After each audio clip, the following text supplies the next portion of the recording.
সাম্প্রতিক সহিংসতা ও এর পরবর্তী সময়ে কারফিউর কারণে বিপর্যয়ে পড়েছে সাভারের বিসিক চামড়া শিল্প নগরী। সঠিক সময়ে পণ্য ডেলিভারি না করা ও বিদেশি ক্রেতাদের সাথে যোগাযোগ করতে না পারায় ক্রয়াদেশ বাতিল হওয়ার আশঙ্কায় চামড়া শিল্প মালিকরা। সাভার থেকে জানাচ্ছেন সহকর্মী এম এ হালিম।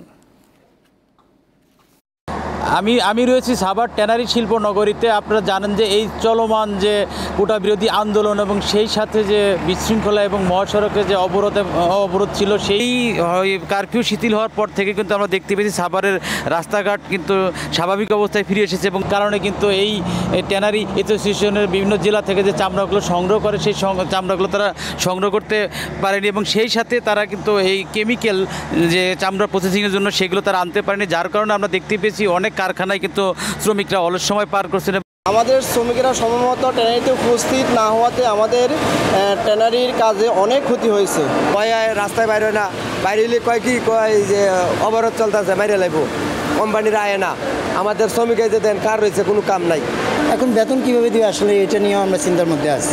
সাভারে যে পোশাক শিল্প কারখানাগুলো রয়েছে তারাও কিন্তু গত বৃহস্পতিবার থেকে তারা উৎপাদনে তারা নেমেছে এবং শুক্রবার, শনিবার এবং আজকে রবিবারও কিন্তু প্রত্যেকটা কারখানা খোলা রয়েছে। সব মিলিয়ে আমরা বলতে পারি সাভার কিন্তু এখন অনেকটাই স্বাভাবিক অবস্থায় ফিরে এসেছে। তো